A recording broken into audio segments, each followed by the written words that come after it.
Mayroon talagang mga tao na malakas humusga sa kapwa at walang preno sa sarili kung paano tratuhin ang ibang tao. At may mga tao na mabait kausap kapag kaharap nila ay halatang may kaya sa buhay. E paano kung ang kaharap mo ay halatang walang-wala sa buhay? Magiging mabait ka pa rin ba sa kanya? Yan ang alamin natin sa video na ito.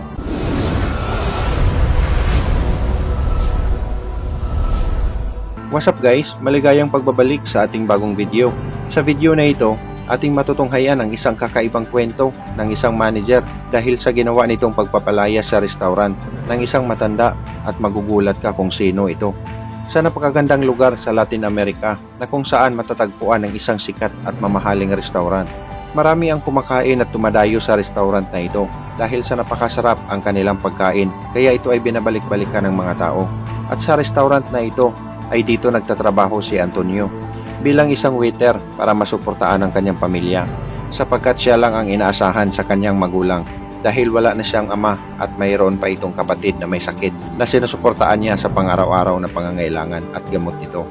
Mahal na mahal ni Antonio ang kanyang trabaho kaya gagawin niya talaga ang lahat dahil nagbabakasakali siya na balang araw ay mapopromote din siya sa kanyang trabaho para lumaki ang kanyang sweldo. Kaya kung may papasok na mga customer sa restaurant na ito, ay alisto talaga siya na serbisyoan ito na may kasamang mga ngiti at pagbati sa mga customer.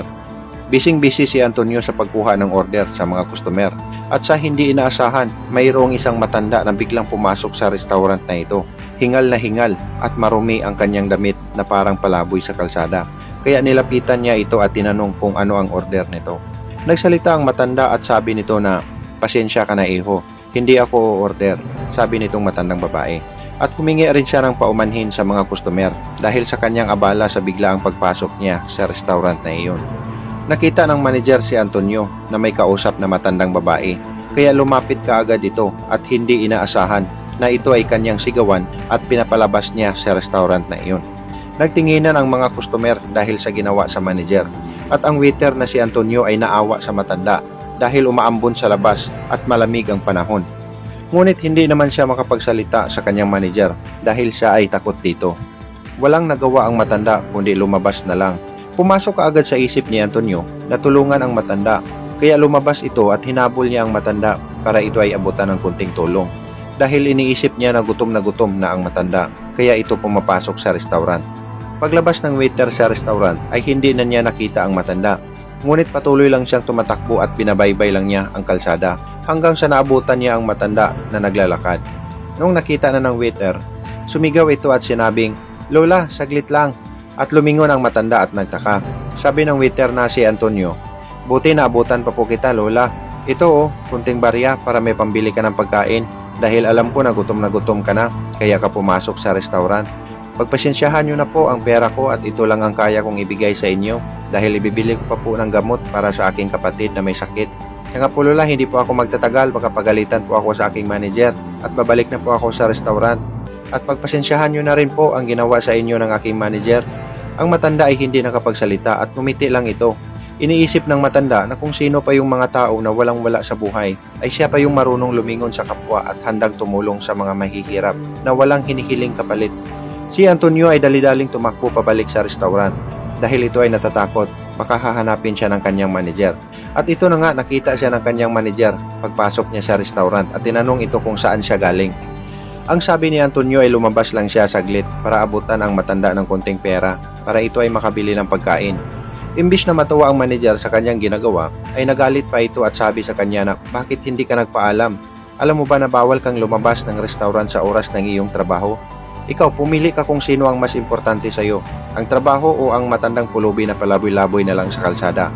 Sinabihan pa siya ng manager na kahit anong gawin mo sa kanila ay hindi mo na mababago pa ang kanilang buhay. Kaya mag-focus ka sa trabaho mo, baka tanggalin pa kita dito.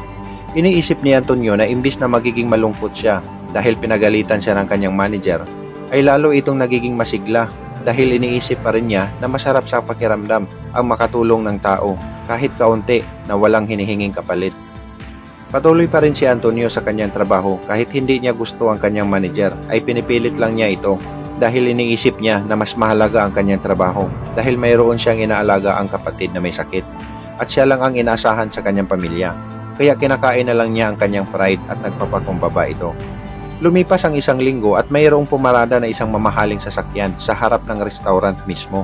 At nakita ni Antonio ang isang matanda na mayroong suot na mahabang jacket at halatang napakayaman ito. Lumapit si Antonio para kunin ang order nito, ngunit bigla namang sumingit ang kanyang manager at sabi na, "Ako na ang magsaserve sa inyo, ma'am." Biglang lumingon ang matanda at tumitig ito sa manager at sabing, "Hindi ko kailangan ang serbisyo mo, iho," sabi ng mayamang matanda. Lumaki ang mata ng manager at tulala lang ito sa sinasabi ng matanda at wala siyang idea kung ano ang mga pinagsasabi nito. At dito, sinasabihan na siya ng matanda na kung naalala mo noong nakaraang linggo na pumasok ako dito sa restaurant na ito dahil ako ay na-hold up at kinuha lahat ang gamit ko. Naglakad ako kaya ako marumi noong panahon na iyon dahil umuulan din sa labas. Pero hindi ko inasahan na sigawan mo ako noon at palayasin mo ako sa sarili kong restaurant. Hindi na lang ako nagsalita sa mga panahong iyon sapagkat mayroong mga kumakain ng mga customers at ayaw ko na mag-iskandalo ako dito sa restaurant ko. Biglang naalala ng manager ang pangyayari na iyon at hindi inaasahan ng manager na siya pala yun. Kaya bigla siyang nagdrama at paray hingi ito ng tawad. At sabi pa ng manager na hindi niya sinasadya ang lahat ng iyon at nangako siya na hindi na niya gagawin yun kahit kailan. Pero sinabi lang ng matanda na okay lang yun. Kalimutan mo na yun. Hindi mo kailangan humingi ng tawad.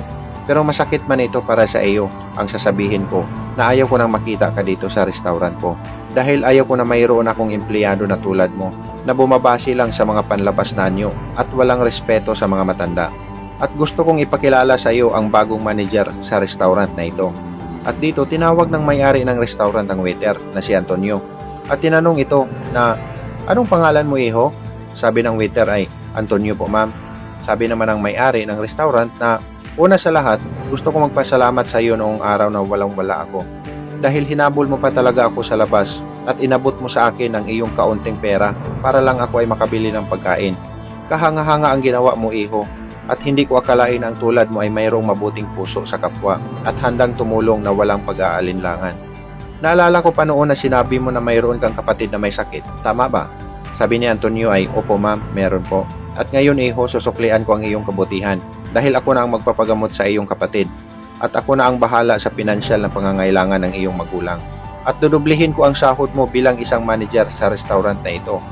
Dahil maswerte ako na mayroon akong empleyado na marunong lumingon sa kapwa at mayroong malambot na puso sa mga taong walang-wala sa buhay. Kaya sa kwento na ito mga kapatid ay huwag nating husgaan ang mga tao na ating nakasalamuha araw-araw. Kahit alam naman natin na walang babalik sa atin sa mga ginagawa nating tulong, ay mayroon namang Diyos na magbibigay sa iyo para sa iyong kabutihan. At dito nagtatapos ang ating nakakamanghang kwento mga kaibigan na pwede nating pagpupulutan ng aral. At kung na-inspire ka sa kabutihan sa ginawa ng waiter, ay pakishare naman ang video na ito. At kung namangha ka sa ginawa ng may-ari sa restaurant, ay pakipindot naman ang like button. At sana all na hindi madamot pumindot sa subscribe button at ang bell. Hanggang dito na lang mga kaibigan at shoutout na rin sa ating mga solid supporters.